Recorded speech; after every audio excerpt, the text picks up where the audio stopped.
Assalamualaikum warahmatullahi wabarakatuh. Perkenalkan, kami dari kelompok 2 Shift C, Praktikum Biokimia 2019, Universitas Sriwijaya. Untuk anggota bisa kalian lihat di layar. Oke, yang pertama saya akan menjelaskan tentang pengertian lipid.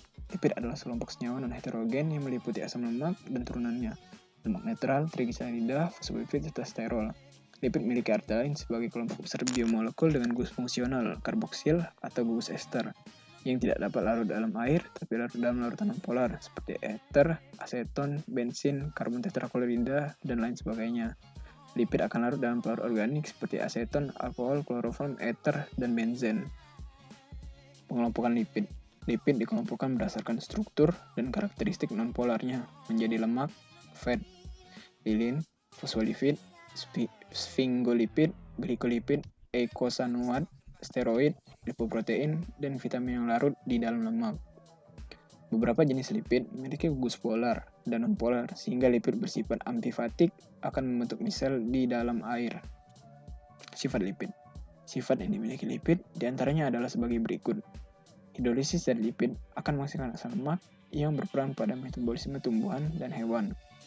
Lipid tidak larut dalam air, tetapi dapat larut dalam pelarut organik seperti benzen, ether, aseton, kloroform, dan karbon tetraklorida.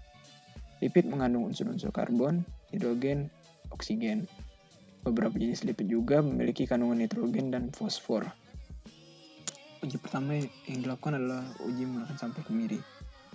Bahan yang digunakan dalam praktikum ini yaitu kemiri, betadin, sabun, dan kertas minyak. Untuk alat-alat yang digunakan terdiri dari pipet tetes, lumpang, alu, plat tetes, dan botol semprot.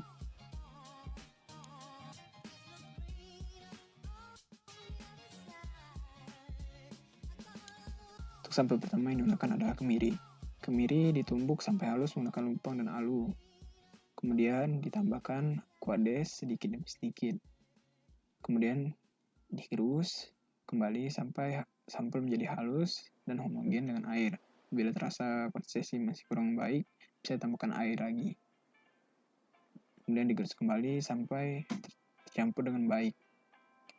Kemudian sampel yang telah halus dipindahkan ke kertas minyak, dioleskan merata. Kemudian diamati transparansi atau tidak. Berdasarkan hasil yang kami amati kali ini, diperoleh hasil transparan seperti yang dilihat di gambar. Uji selanjutnya adalah uji emulsi dan uji tidak jenuhan.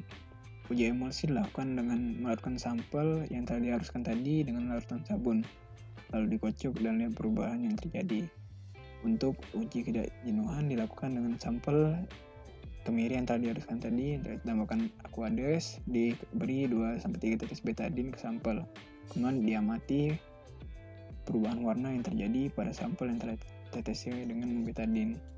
Berdasarkan hasil ujian yang dilakukan tadi, untuk uji emulsi diperoleh hasil sampel kemiri tercampur dengan larutan sabun. Untuk uji tidak jenuhan diperoleh perubahan warna dari menjadi coklat ke kuningan. Baik, untuk sampel selanjutnya yang diuji berupa susu. Untuk bahan yang digunakan terdiri dari susu, betadin, dan sabun. Untuk alat yang digunakan terdiri dari pipet tetes, gelas, kertas minyak, dan senter. Uji pertama yang dilakukan uji lipid. Sampel susu ditetesan kertas minyak. Kemudian tunggu hingga kering kurang lebih 10 menit. Kemudian disenter untuk dilihat hasil transparan atau tidak. Berdasarkan hasil yang kami peroleh, kertas minyak yang terkena susu memperoleh hasil yang transparan. Uji selanjutnya yang dilakukan adalah uji emulsi. Sampel susu dicampurkan dengan larutan sabun, kemudian dikocok dan melihat perubahan yang terjadi. Hasil yang diperoleh adalah larutan tercampur dengan baik. Uji terakhir yang dilakukan adalah uji ketidakjenuhan. Sampel ditambahkan dengan 2-3 tetes betadin, kemudian dilihat hasil perubahan warna yang terjadi pada campuran. Hasil yang diperoleh adalah susu berubah warna menjadi sedikit coklat kekuningan. Sampel selanjutnya adalah sampel kacang tanah. Bahan yang digunakan terdiri dari kacang tanah, betadin, dan sabun. Alat yang digunakan terdiri dari pipet tetes, mangkok, dan kertas minyak.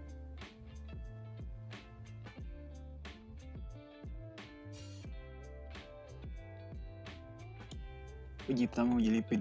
Sampel kacang tanah dihaluskan terlebih dahulu, kemudian tambahkan sedikit aquades, kemudian diletakkan di atas kertas minyak selama kurang lebih 10 menit. Kemudian diamati transparan tidak. Dari uji ini diperoleh tes minyak transparan. Uji selanjutnya adalah uji emulsi. Sampel kemiri diberikan larutan sabun, kemudian diamati campurannya. Campuran terlihat tidak stabil. Uji terakhir adalah uji ketidakjenuhan. Sampel kacang tanah yang telah dihaluskan tadi, yang telah ditambah aquades, kemudian diberikan betadine sebanyak 2-3 tetes. Kemudian diamati perubahan warna yang terjadi. Sebelumnya sampel dicampurkan hingga homogen dengan betadine, dan setelah dicampurkan homogen dapat dilihat hasilnya berupa warna merah. Betadine hilang, berubah menjadi warna ungu keabu-abuan. Pengujian terakhir menggunakan sampel minyak. Bahan yang digunakan terdiri dari minyak, betadine, sabun. Alat yang digunakan terdiri dari pipet tetes, mangkok, kertas minyak, dan senter. Uji pertama yang dilakukan adalah uji lipid dengan menghaluskan minyak ke kertas minyak dan terlihat bahwa kertas minyak transparan. Uji selanjutnya adalah uji ketidakjenuhan dengan menambahkan 2-3 tetes betadine ke sampel, kemudian diamati perubahan warna. Diperoleh perubahan warna berupa minyak berubah menjadi warna sedikit kecoklatan. Uji terakhir dilakukan adalah uji emulsi. Sampel minyak dicampurkan dengan larutan sabun, kemudian dikocok-kocok hingga homogen. Kemudian diamati perubahan yang terjadi terhadap sampel yang telah dicampurkan. Diperoleh bahwa campuran tercampur dengan baik. Oke, sekian penjelasan dari saya. Terima kasih telah menonton. Jangan lupa like, comment, subscribe channel Biokim Farmasi Universitas Sriwijaya. Dadah.